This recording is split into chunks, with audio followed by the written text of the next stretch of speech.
Alpha Lima Whiskey 301 Santo Domingo. A Boeing 757 disappears from radar with 189 people on board.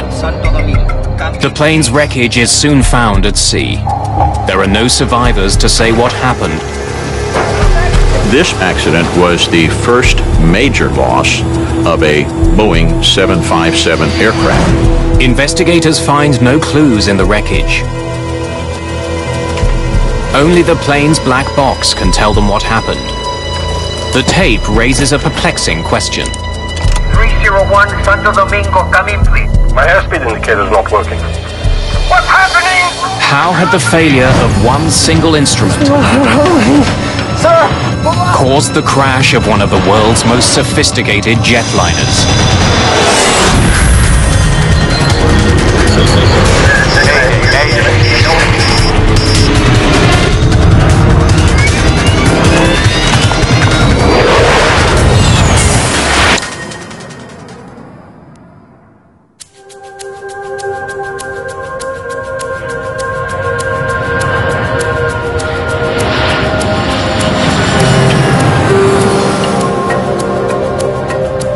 Gregorio Luperon International Airport in Puerto Plata, the Dominican Republic.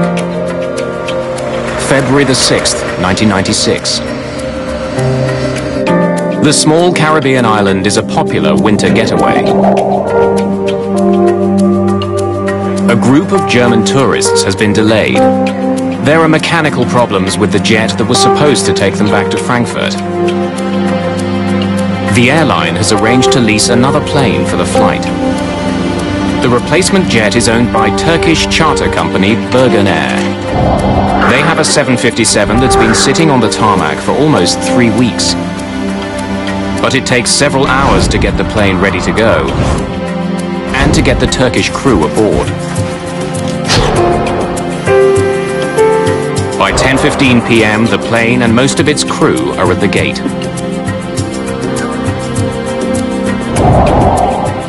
More than 4 hours after they were supposed to take off, the first of the passengers begin boarding the plane. They have a 9-hour flight to Frankfurt ahead of them.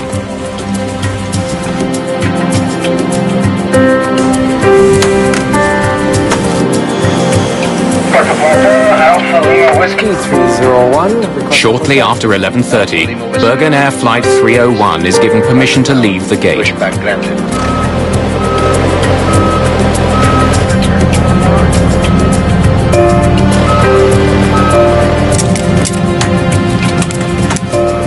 Moments later, it taxis to the threshold of the runway. Cabin crew, take your seats, ready for takeoff. Cabin announcement is completed. First Officer Aykut Gergin is new to the 757 with fewer than 75 hours in the plane, all in the last 3 months. Thank you. Ready for takeoff. In contrast, Captain Ahmet Erdem is one of Bergen Air's most senior pilots. He's logged thousands of hours in this type of plane. Alpha Lima Whiskey 301, ready for takeoff. 301, cleared for takeoff. Runway 08. Cleared for takeoff. Runway 08, 301. Thank you. A good flight. Good flight. Good flight. Mulis Evrenesolu is on this flight as a relief pilot. Like First Officer Gergin, he's been flying the 757 for less than 3 months.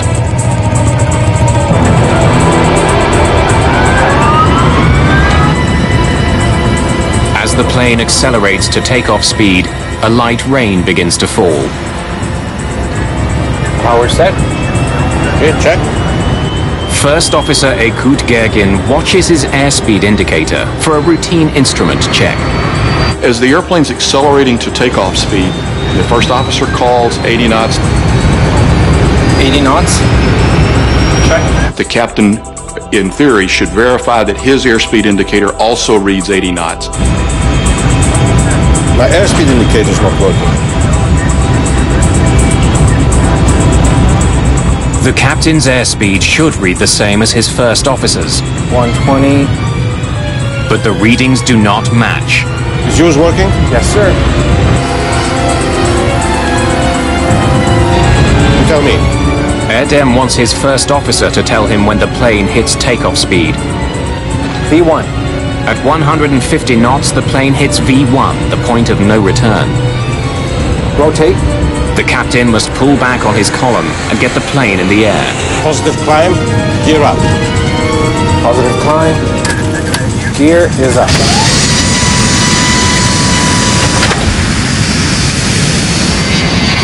At 11:42, the plane takes off. Seconds later, Captain Erdem's airspeed indicator comes to life. Is it possible to turn off the wipers? Okay. Wipers off. Climb thrust. Climb thrust. First Officer Gergin reduces power to the engines for a gradual climb to cruising altitude. 301, Airborne 45, switch over Santo Domingo, 1243. 1243, bye-bye, sir. Climbing through 2,500 feet, Santo Domingo, good evening. First Officer Gergin establishes contact with the island's main tower in Santo Domingo. Alpha Lima Whiskey 301, climb and maintain 280. Center autopilot on, please. Center autopilot. As command. Thank you. 1 minute and 30 seconds into the flight, the autopilot takes over.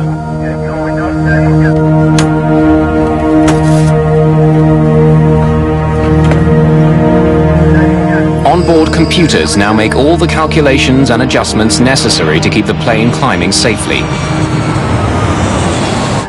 Almost immediately, the computer reports a problem. Rudder ratio. Mach airspeed trim. 2 different alerts warn the pilots that the plane is traveling far too fast. But the first officer's airspeed indicator shows the plane climbing at a normal speed, 220 knots. Something's wrong here.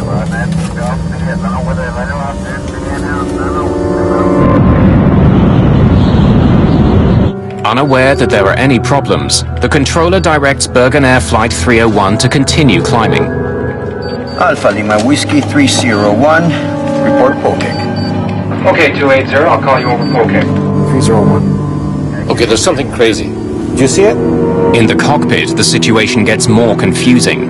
The first officer's airspeed indicator shows that the plane is flying much too slowly. Mine shows only 200 now, and decreasing, sir. But the captain's gauge shows the plane flying far too fast, 325 knots. Both of them are wrong. What can we do? Let's check the circuit breakers. Yes, sir.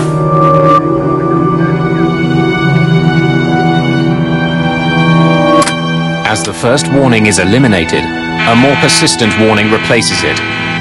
The overspeed warning tells the crew that they are approaching 350 knots, the maximum speed at which the plane was designed to fly at this altitude. Okay, it's no matter. Let's pull the airspeed. Let's see. Resetting the circuit breakers turns off the alarm, but it doesn't fix the problem.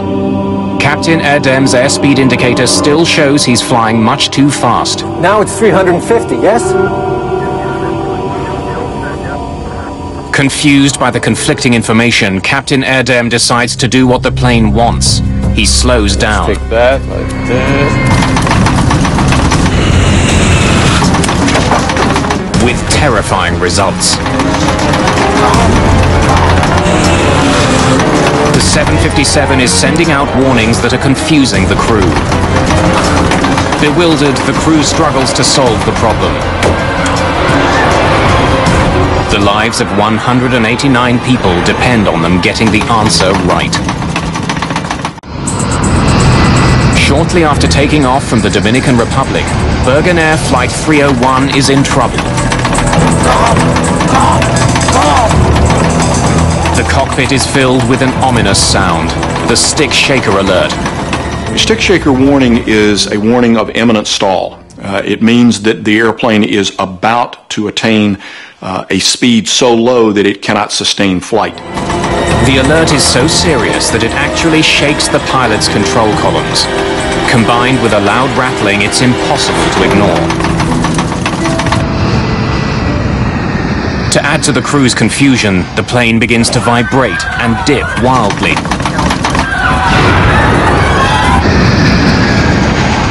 I'm sure every passenger on the airplane knew something was unusual because the aircraft started to shake in a very violent maneuver. It's not the only problem the crew is facing. ADI! The attitude deviation indicator is basically a round gauge that on this airplane is a screen, but it's blue on the top and brown on the bottom, and it shows not only the pitch of the airplane, but also roll. On the gauge, blue represents sky. The more blue, the steeper the climb. Right now it's showing that the plane's nose is pointing dangerously high. Then, more than 7,000 feet above the ocean, the plane rolls hard to the right and begins to plummet from the sky. From the time that the stick shaker activates, it is now going to require proper action from the flight crew to sort this out, or they will end up losing control of it. The window of decisions is closing on them, for if they let it stall completely, maintaining control of the airplane will prove to be very difficult. Captain Erdem struggles desperately to get his plane to climb. Nose down. He has just a few thousand feet to pull a 100-ton airliner out of a deadly stall. The less experienced pilots utter prayers and offer suggestions. Thrust. ADI. 301, squawk 377. Stand by. Air traffic control is still unaware that Flight 301 is in grave danger. The timing! What am I to do? You can level off. Our altitude's okay. The plane is falling fast. Okay, 5,000 feet. Captain Erdem is trying to fly a plane that's become virtually uncontrollable. Press levers! Press! Gegin pushes the throttles to full power, but it doesn't help. The plane spirals towards the sea.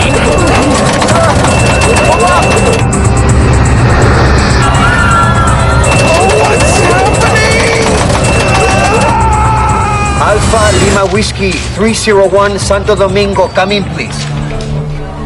Alpha Lima Whiskey 301, Santo Domingo, come in please. Less than 5 minutes after takeoff, Bergen Air Flight 301 vanishes from radar. Come in please.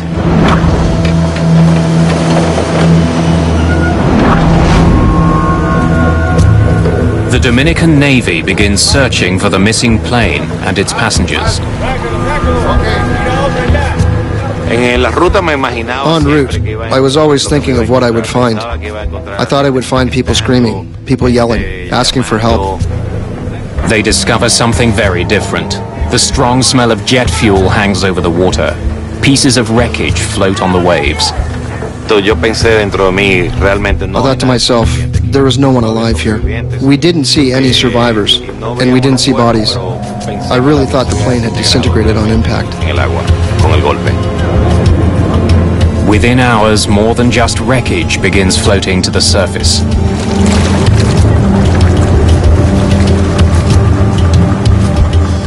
Around 5:20 in the morning, when the bodies started to come up, I did feel a great sorrow in my heart. I felt like I wasn't sure if I would have the strength to continue the work at that moment. The search continues by the light of the next morning. American and Dominican rescue ships scour a 1,300 square kilometer area for survivors. None are found.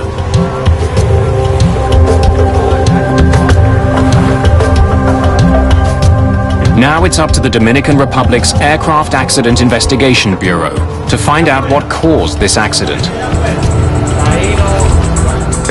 We established a base camp at a hotel on the Cabareta beach, which is directly south of the accident site. Over the next couple of days, investigators, reporters, and some of the victims' families arrive at the hotel.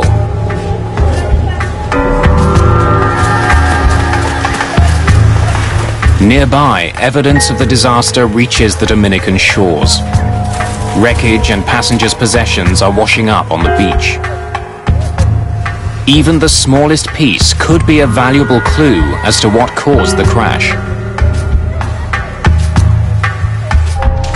The USA's National Transportation Safety Board agrees to assist the Dominicans with their investigation. Welcome to Dominican Republic. I'm Manuel Sufron. They send an investigator to Puerto Plata. We could see that this was going to take some international cooperation to get to the bottom of the event. Robert McIntosh will also provide support from the NTSB's Washington offices. Any signal from the recorders? This particular accident was the first major loss of a Boeing 757 in the water. There was added urgency because the aircraft was going into the livery of many American-operated airlines and on the market for the worldwide passenger service. In order to understand what had happened here, we only had one key. That key was the black boxes. Like all commercial airliners, the Boeing 757 carries a cockpit voice recorder that records all the sounds in the cockpit, and a flight data recorder that records a wealth of information about the plane's operation during flight. We've got underwater locator beacons on these recorders. They work for 30 days upon immersion. But the ocean where the plane crashed is over 7,200 feet deep. We needed to locate them before the signals faded, and we also needed to remove them before the data was damaged by salt water. So we were in a race against time. The NTSB enlists the help of the US Navy, who hire a submersible called the Curve. CURV stands for the Cabled Underwater Recovery Vehicle. It's a tethered vehicle. It has an umbilical, and it's controlled by an umbilical. It's not autonomous. The Curve is essentially a remote-controlled submarine, which can work at depths no manned submarine could handle.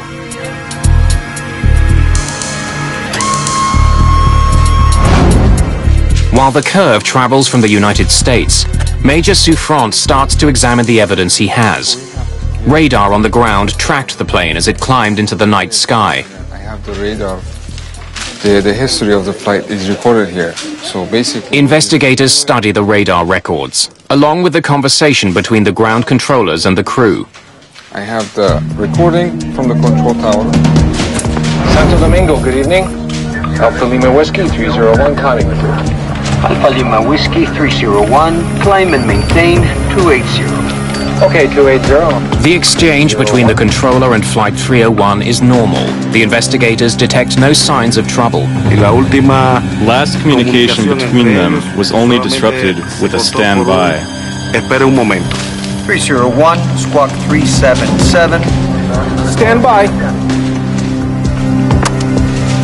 As you heard, there's no reason why this plane went down. What had caused something to go wrong to interrupt the flight path of the aircraft so rapidly? Certainly, it was a good question for us.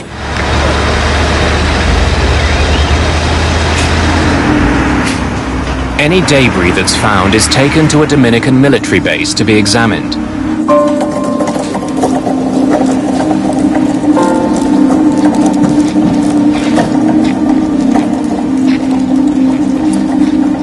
Investigators comb through the wreckage they've recovered. Pieces of the cabin, life vests, even part of the landing gear have all been found. Every piece of debris is studied for signs of an explosion or fire.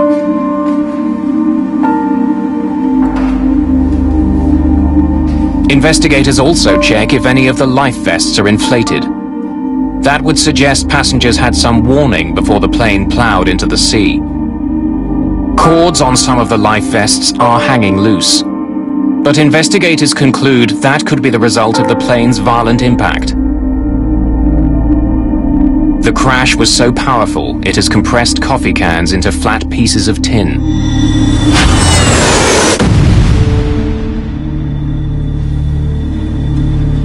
The wreckage tells investigators that the crash of Bergen Air Flight 301 was sudden and violent. But they find no evidence that there was an explosion on board. Major Souffrant looks into the possibility that the plane, which was called into service at the last minute, may not have been ready for the flight. Manuel Souffrant. Hi. I'd like to see some records of the Bergen Air plane. Oh, they're right here. This is it. It had been on the ground for some time in Puerto Plata, and that became interesting to us. Why would an operating company have an aircraft sitting there? Investigators discover that the plane wasn't on the ground for repairs. Based on maintenance records, the plane appears to have been mechanically sound. Bergen Air simply didn't have enough passengers to justify the flight financially. So they kept the plane and the crew in the Dominican Republic for almost 3 weeks. The plane's maintenance records turn out to be one more in a series of empty leads.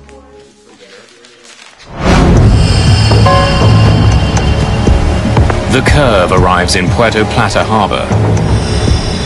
On February the 28th, more than 3 weeks after the crash, it slips below the waves, looking for the remains of the Bergen Air jet.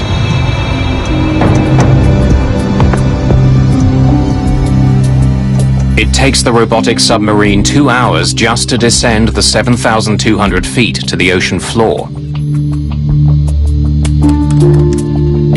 From there, it sends back images of the wreck of Flight 301. The cockpit pretty much was sitting upright, and it was pretty much the nose of the plane, you know, and you could see the front part of it. It was obviously banged up and cracked and fragmented. The clues investigators need to solve the mystery of this plane crash lie somewhere amongst the plane's twisted wreckage. The flight's black boxes are the top priority. The Curve quickly picks up the signal from a pinger on one of the units. Operators must now maneuver the sub towards the sound. They have to be able to see the boxes to pick them up with the robotic arm. It takes just 90 minutes to find the first black box. The first one was sitting out in the open. Okay, it was where they could see it, and they picked the first box up. They grabbed a hold of it, and they just kind of tucked the arm up in place, you know, so that they wouldn't lose it. The second black box is also heard, but after almost 2 hours, the Curve's cameras still can't see it. You know, they knew it was right there, and they were searching around a debris pile, and they could not physically see it, you know, with the cameras of the vehicle. So as they went around a couple times, they started, you know, lifting metal up and moving pieces out of the way, and then they did find the second box under some debris.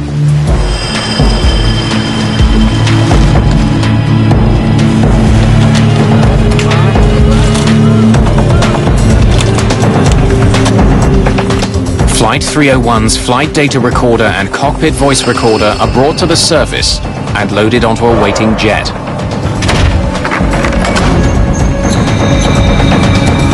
Within hours, the black boxes are at the NTSB labs in Washington, D.C.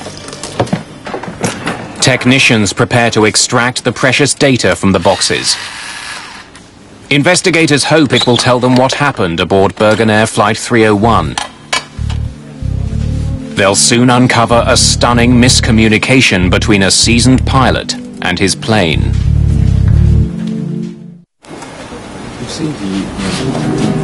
To unravel the mystery of Bergen Air Flight 301, investigators are counting on the plane's black boxes.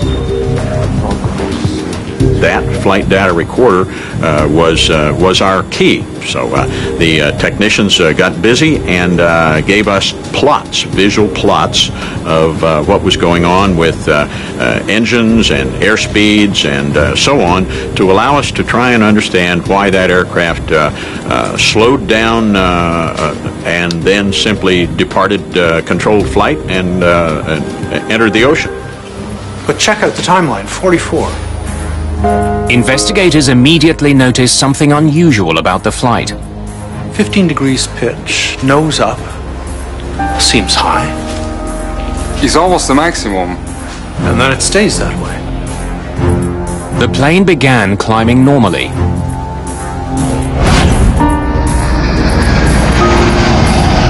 Central autopilot on, please. But investigators noticed that shortly after the autopilot was switched on, the plane's nose pitched upward. They also see that the plane's airspeed seems much higher than it should be. 350 knots. It can't be right. Oh, there's definitely something wonky about the airspeed numbers. This brought us to the question of perhaps we should be looking over on the other side at the cockpit voice recorder and see what kind of information was coming from there. Can you cue that up and play it? Investigators soon start filling in the missing pieces of the puzzle. 80 knots. My airspeed indicator is not working. They learn that Captain Erdem noticed that his airspeed indicator wasn't working. Fuse working? Yes, sir. You tell me. V1. Rotate. But Erdem didn't think the problem was serious enough to abort his takeoff. The tape reveals that once they were airborne, the crew quickly became overwhelmed by a series of warnings. Ratio, Mach airspeed trend, something. To investigators, the captain seems to become increasingly bewildered by the messages he was getting from his plane. Mine shows only 200 now, and decreasing, sir. Both of them are wrong. What can we do? Investigators don't know why the captain's airspeed indicator wasn't working. They do notice that the captain's gauge came back to life as the plane started to climb. Okay, it's no matter. Let's pull the airspeed. Let's see. It's a telling discovery, which leads investigators to focus their attention on the device that feeds the gauge's airspeed information. The pitot tube. A pitot tube is an airspeed sensor. A pipe open at one end that responds to air pressure. When the plane travels forward, an increase in air pressure inside the pitot tube causes the airspeed indicator's needle to move. My airspeed indicator is not working. But if a pitot tube becomes blocked, it can send faulty readings to the plane's gauges. Investigators suspect that the pitot tube which fed the captain's airspeed indicator on the Bergen Air jet was somehow blocked. We don't know why it was blocked, but it presented a very, very interesting situation to us. We started carefully looking at what could cause that kind of thing to happen. Senor!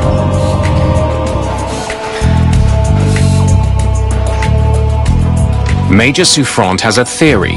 He returns to question the airplane's mechanics. Senor Souffrant. Souffrant suspects that mechanics may have taped over the pitot tubes during maintenance. It's a common procedure, but if the tape wasn't removed, it could have caused the deadly accident. Maybe a piece of tape was left on accidentally? No, sir. They didn't have to be taped. We never did anything with the pitos. Did you put the pitot covers back on them when the maintenance was finished? It didn't have any covers with it. We didn't take any off, and we didn't put any on.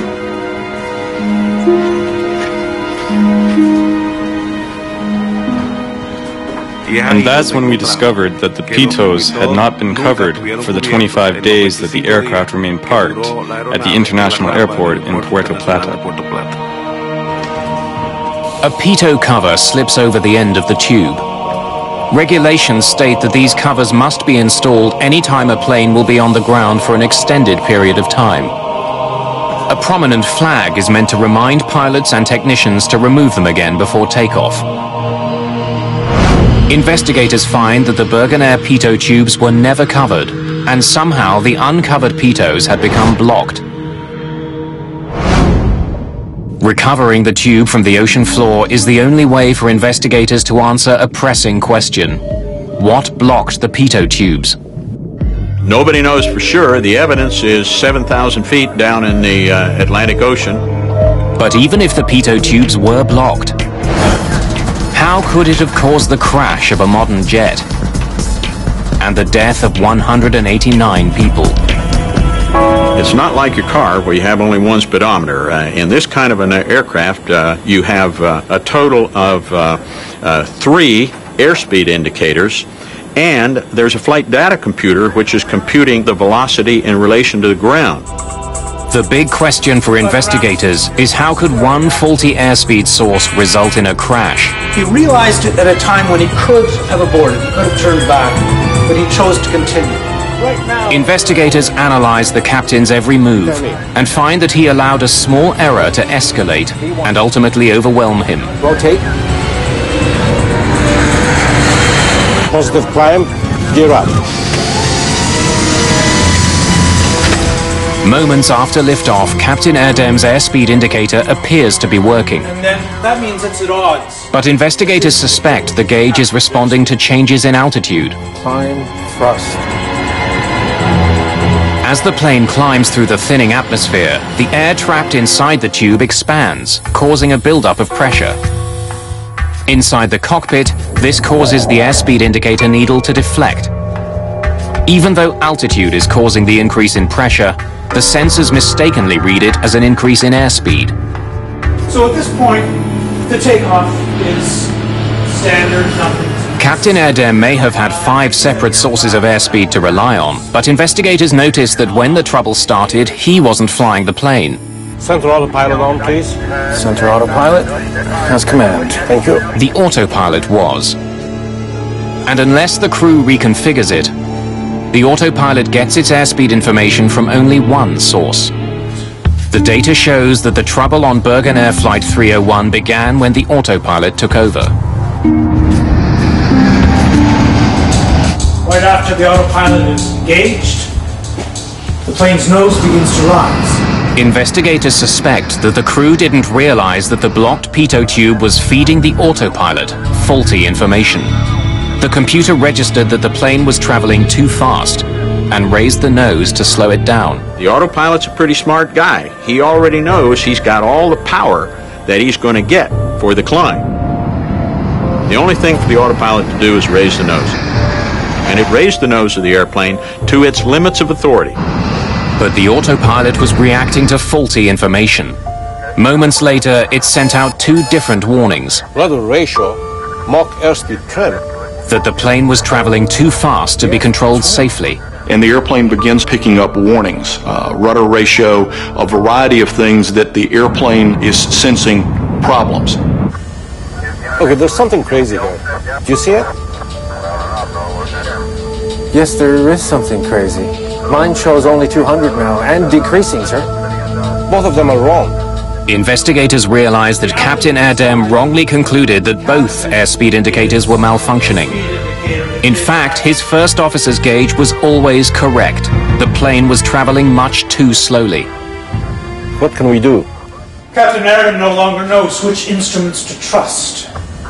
Let's check the circuit breakers. As they saw these caution lights, they decided they were going to start pulling some circuit breakers. And that would be rather strange.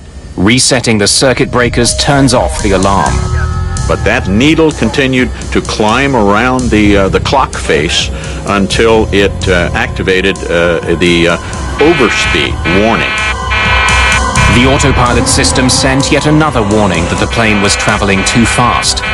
But the reality was just the opposite. The plane was slowing down. Let's pull the airspeed. That's when Captain Erdem made the gravest error of all. You can see that he now pulls back on his throttles. Investigators realized that at the plane's already slow speed, pulling back on the throttles was disastrous. The crew got the most severe warning that a plane can send out. And that's when he gets the stick shift. He's got a tactile sense coming through his flight controls that literally shakes the stick and says, "You've got to lower this nose." In a matter of seconds, Captain Erdem was first warned that his plane was traveling too fast, and then that it was traveling dangerously slowly. They're in direct opposition of each other, and 2 warnings that you would never expect to get, one right behind the other. The autopilot is programmed to always disconnect when the stick shaker activates. It's up to the pilot to get the plane out of a stall. Once the autopilot reached its limits of authority, it said, "I've done all I can do. I'm out of here."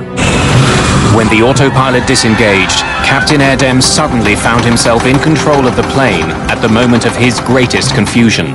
If you watch the plane at the top of the screen... The cockpit recordings lead investigators to a stunning conclusion. ADI! Captain Erdem may not have recognized that his plane is about to stall, but the relief pilot behind him did.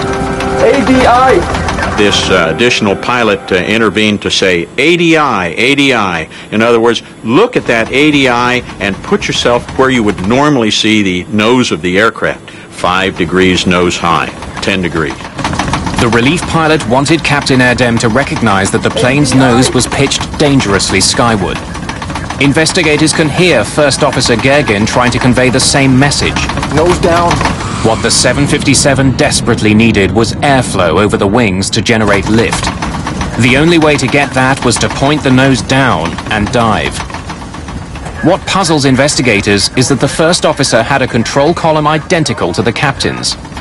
He could have pushed it and brought the nose down himself.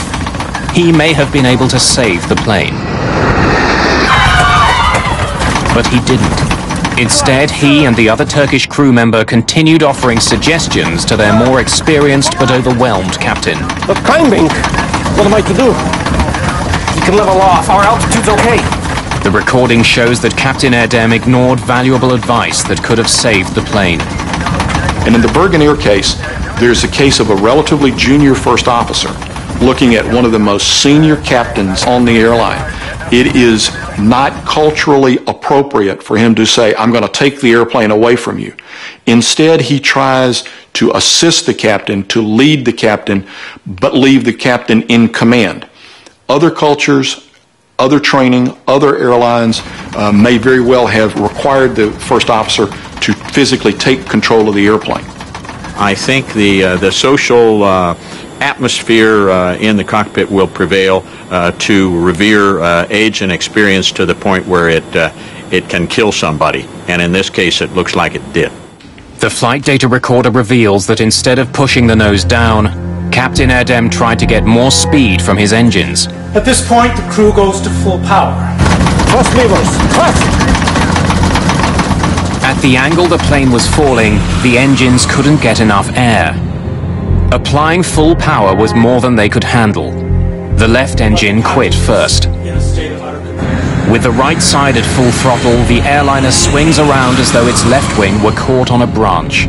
The airplane goes into a classic full stall where the nose drops, it falls on a wing, which is now a very life-threatening condition. The 757 itself makes the situation worse. Like many modern jets, it uses a so-called swept wing design. The wings angle slightly backwards to reduce drag and increase fuel efficiency. But the design has a downside. One of the characteristics of swept-wing jets is they get less and less stable. They're much harder to fly as they approach stall.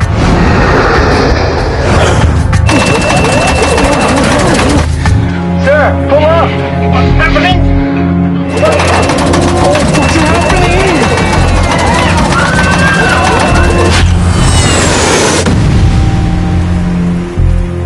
To maintain control of a swept-wing jet with no more altitude than they had in this condition is very, very problematic, and they are not successful when the airplane goes into the water. Investigators now know why Bergen Air Flight 301 crashed. What they can't understand is why the flight ever left the ground. 80 knots? My airspeed indicator's not working. At 80 knots, if the pilot and co-pilot's instruments disagree, takeoff should be aborted. B1. Investigators are troubled that the captain took off knowing he had malfunctioning instruments. If something is not functioning correctly, it doesn't matter what it is, one should abort the takeoff at 80 knots. Members of the investigative team in Puerto Plata try to find any clues that might explain why Captain Erdem didn't abort his takeoff. It was raining that night. Perhaps he was worried that he wouldn't be able to stop his speeding plane in time. Procedurally, he's required to stop. But high-speed aborted takeoffs are something that are very serious, and that flight crews train to avoid high-speed aborted takeoffs if possible. And we certainly looked at the parameters of the runway to ensure that there was adequate runway in that particular situation. Careful measurements are taken. Investigators conclude that at 80 knots, when he first noticed the problem, Captain Erdem had enough runway left to bring his plane to a stop. He could have aborted his takeoff. There's also the question of the hastily assembled crew. Investigators now wonder if the last-minute nature of the crew's call could have influenced their decision to take off. Bergen Air started with a crew that probably didn't expect to fly that night. They didn't have adequate rest. They got out to the aircraft and perhaps were rushed in some of their planning. Investigators consider the possibility that the crew, who had been away from home for more than 2 weeks, was simply too eager to get home. 08301, thank you. A good flight. Good flight. Good flight. Y ahí viene el factor del homesick. This is the homesick factor, where minor problems are ignored in order to get back home. Para seguir el vuelo y llegar a la casa. Investigators will never know what was going through Captain Erdem's mind when he opted to continue his takeoff. In this case, the airplane is accelerating rapidly enough. The first officer responds V1, which is the commit to fly speed, and by training, now the decision window has closed. They need to fly. rotate. And immediately thereafter, they're airborne. Once the plane was in the air, its blocked pitot tubes caused Captain Erdem to make a series of critical mistakes. But how were the tubes blocked in the first place? Investigators will find that the deaths of 189 people was caused by something the size of a paperclip. Investigators now know that a blocked pitot tube led to a series of conflicting warnings that confounded Flight 301's captain. Now they want to know how those same warnings would affect other pilots. Fuimos a un simulador de vuelo. We went to a flight simulator, and in the simulator, we tried to recreate the conditions of what happened on the night of February 6, 1996. Gentlemen, stand by. The simulator showed investigators that an overspeed warning, followed by a stick shaker warning, caused even the most seasoned pilots to freeze. The contradictory warnings were potentially dangerous.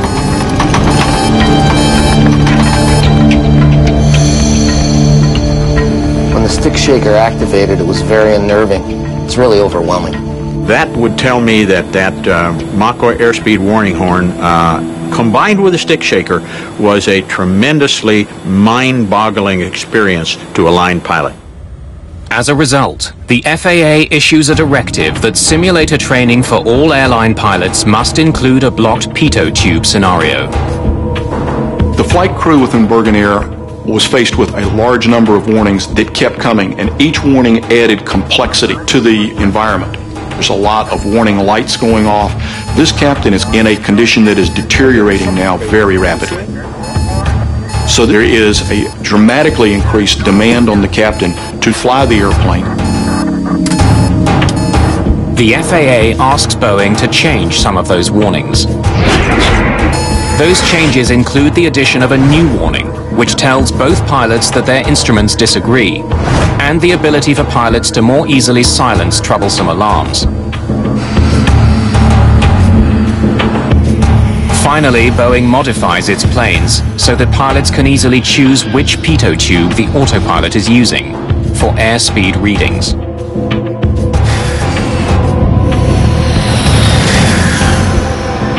All told, more than 1,400 Boeing planes worldwide are affected by the new directives.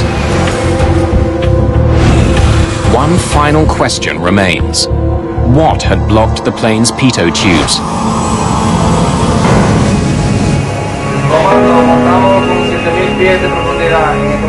Investigators conduct an extensive search for Bergen Air Flight 301's pitot tubes.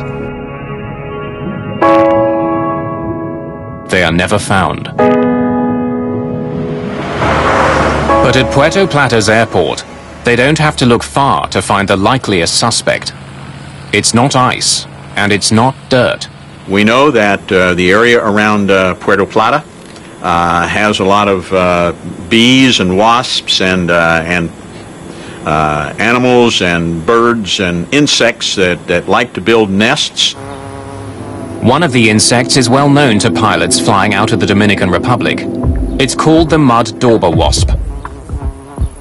Bug experts tell investigators about an extraordinary connection between the wasps and a pitot tube. Cuando la avispa albañilera está buscando un área para construir su nido. When a mud dauber is looking for an area to build its nest, it's looking for a site, a place that's more or less tubular. Que tenga algo tubular cuando las avispas. When the mud daubers make their mud nest, the mud, when it dries, hardens and condenses. It gets hard. Mud dauber wasps are squatters that make their nests in available places, like crevices in homes, or even the pitot tubes of planes. La razón del que el avión estuviera tanto día parado. That the plane was stopped for so long, 25 days, was enough time for any species of the mud dauber to build its nest in the pitot tubes. Investigators can only conclude that mud dauber wasps blocked the uncovered pitot tubes that fed the captain's airspeed indicator, which caused it to malfunction. They didn't put covers on the pitot tubes. So at some point in time, extended time, there was an opportunity to get something like a mud dauber in that pitot tube. Investigators have their answer. On February the 6th, 1996, a tiny insect led to a series of mistakes that brought down an airplane and changed the design of the world's most successful series of airliners.